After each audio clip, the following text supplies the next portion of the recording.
안녕하세요. 좋은 책을 통해 행복한 인생을 가꾸어가는 해피카페 다시 찾아주신 여러분 감사합니다. 지난 시간엔 주위 사람들과의 관계에서 어려움이 생길 때 자존심을 버리고 하나님께 맡겨버리는 것에 대해 이야기 나누어 보았는데 어떠셨나요? 오늘은 2장 상처 많은 세상에서 승리하는 삶에 대해 같이 읽어보도록 할게요. 사랑에는 에로스라는 남녀 간의 사랑, 필레오라는 친구들 간의 우정, 희생을 감수하고라도 무한정 주기만 하는 하나님의 사랑 아가페, 이 세 종류가 있죠. 아가페는 하나님께서 자녀들에게 넘치도록 부어주시는 사랑인데요. 사랑의 대가로 아무것도 바라지 않으며 심지어 거절당한다 할지라도 조건 없이 주시는 그런 사랑이에요. 죄가 없으신 하나님께서 직접 사람의 몸을 입고 이 세상에 오신 후 죽은 사람을 살리고 줄인 사람을 먹이시며 병든 사람, 장애인, 귀신 들린 자들을 고치시며 아가페의 사랑을 누구에게든 차별 없이 나누어 주셨어요. 하나님 나라에서 영원히 살 수 있는 자녀가 되는 권세까지도 대가 없이 선물로 주셨는데요.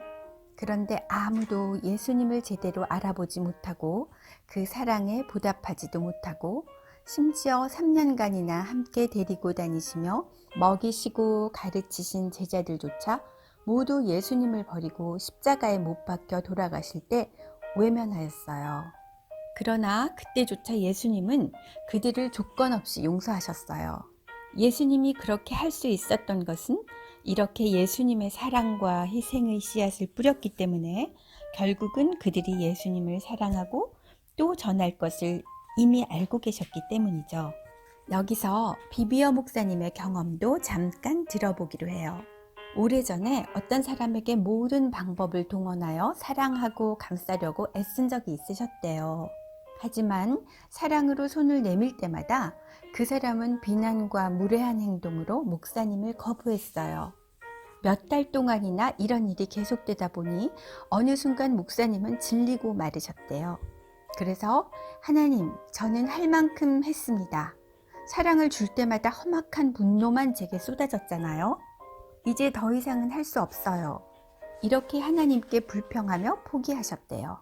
그때 하나님은 다음과 같이 말씀하셨다고 합니다.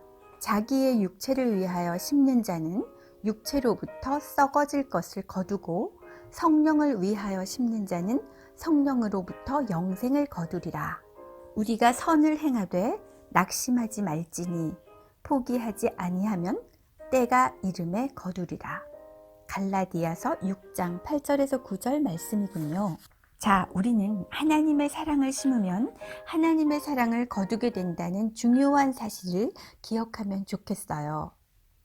비록 우리가 씨를 뿌린 밭에서 소득이 없다 할지라도 혹은 바라는 만큼 빨리 거두지 못한다 할지라도 우리는 이 신령한 법칙에 대한 믿음을 좀 더 키워가야 하겠네요.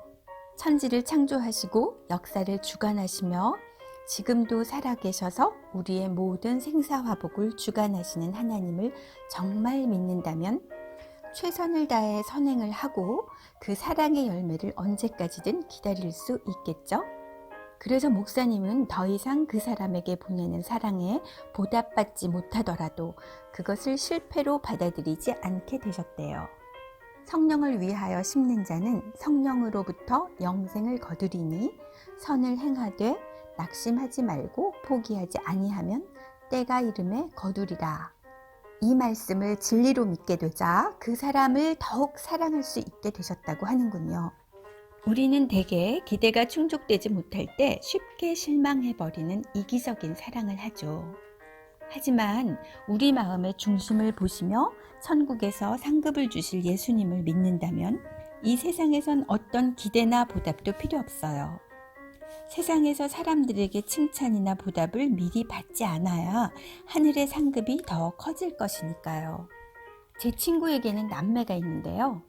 아이들에게 간식을 만들어줄 때면 큰아이가 너무 잽싸게 먹어치우는 바람에 작은아이는 뿔이 나곤 했대요. 동생에게 좀 양보하라고 타일러도 말을 잘 듣지 않아서 큰아이와 계약을 맺었대요. 간식을 동생에게 양보하는 착한 누나의 역할을 잘 감당하면 용돈을 주기로요. 저금통에 쌓일 용돈을 생각하며 먹고 싶은 걸 꾹 참아내던 큰아이 얼굴이 지금도 기억이 난대요. 그렇게라도 착한 누나 역할을 하는 아이가 대견해서 기쁜 마음으로 용돈을 주었다고 하네요. 하지만 빨리 먹지 못하는 동생을 측은하게 생각하고 사랑하는 마음으로 기꺼이 양보하는 아이였다면 엄마는 더 큰 기쁨으로 진짜 큰 상을 주었겠죠? 자식들이 커가면서 부모의 마음이 어떤 건지 점점 더 확실히 알아가게 돼요. 우리를 사랑하시는 하나님 아버지의 마음도 똑같으시리라 믿어요. 내가 어떤 기대도 하지 않고 진심으로 우러나오는 사랑을 타인에게 줄 수 있다면 아무런 보답을 받지 못하더라도 실망하지 않을 것이며 오히려 하나님의 상이 더 클 수 있으므로 이것을 축복으로 여길 수 있어요. 이번에는 반대편 사람들에 대해 살펴볼까요? 베풀어지는 사랑을 이렇게 받아들이지 못하는 사람들은 왜 그럴까요? 이런 사람들은 성벽을 굳게 두른 견고한 성 안에 거하는 존재 같은데요.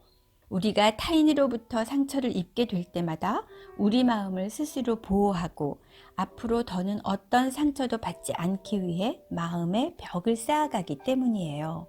존재하는 벽 위에 벽돌 하나씩을 더 쌓아 올려서 자신도 모르는 사이에 보호장벽은 죄수를 가두는 감옥이 되어버려요. 그때부터는 누가 들어오려고 하든지 조심스러워하게 될 뿐 아니라 두려워서 감히 요새 밖을 내다볼 엄두도 내지 못하게 되죠. 극단적인 예로는 일본에서 많이 나타난다는 히키코모리 같은 사람들도 있겠고요.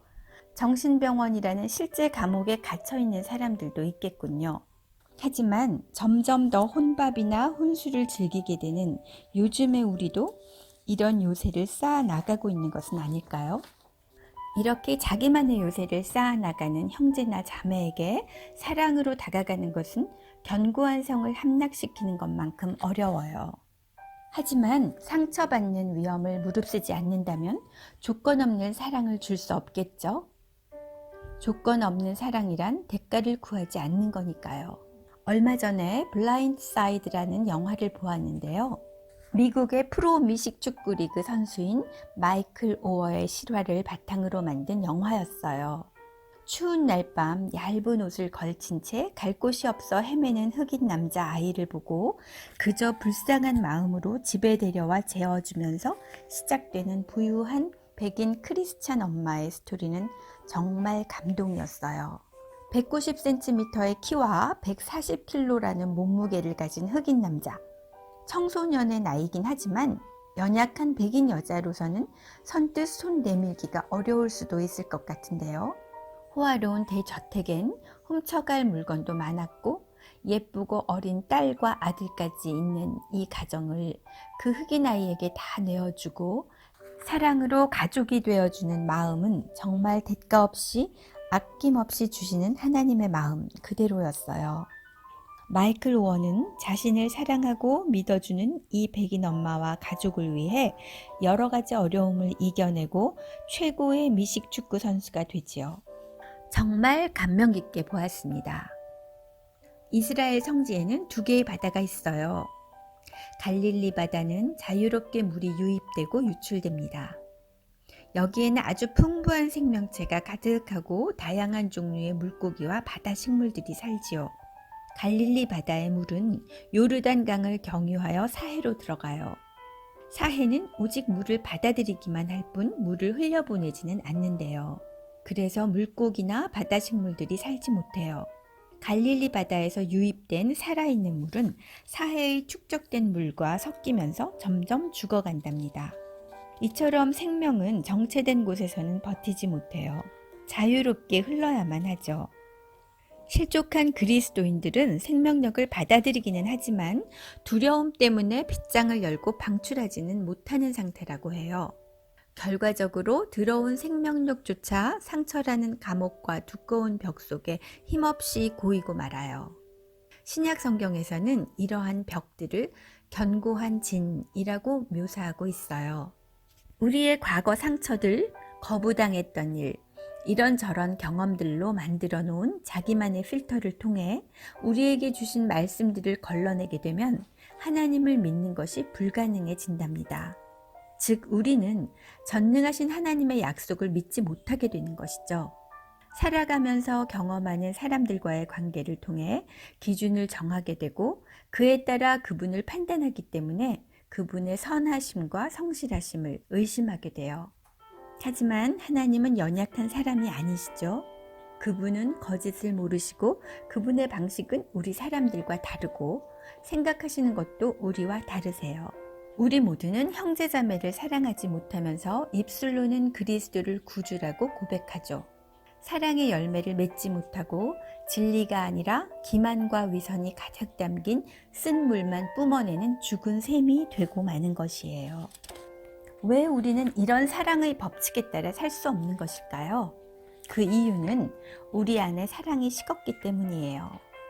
그 결과 우리는 스스로를 보호하려고 애쓰게 됩니다. 우리가 스스로 보호하려고 애쓰는 순간부터 더는 하나님께 우리 자신에 대해 모든 것을 확실하게 믿고 맡길 수가 없게 되죠.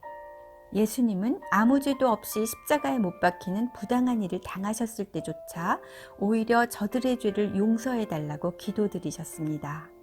그분은 모든 것을 올바르게 판단하시고 주관하시는 하나님께 자신의 영혼을 믿고 맡기셨습니다.